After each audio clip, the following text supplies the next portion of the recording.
Chicken और full सजी। उस्ताद ये मटन है?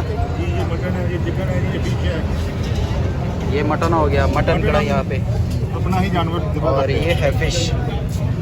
ये देखो दोस्तों, सबसे पहले सजी को जो मसाला वगैरह लगाते हैं, सबसे पहला स्टेप यहाँ पे इनका होता है। यहाँ पे 5 से 10 मिनट तक यहाँ पे गर्म करते हैं। और ये जो है ये बहुत स्पाइसी है, इसमें मिर्च काफ़ी तर लोग जो है वो स्पाइसी पसंद करते हैं। ये सजी के साथ दिए जाते हैं।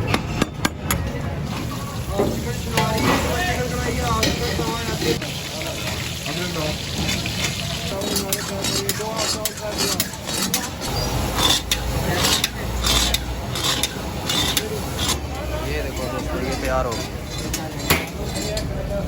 नहीं, और ये उस्ताद कबाब लगा रहा है।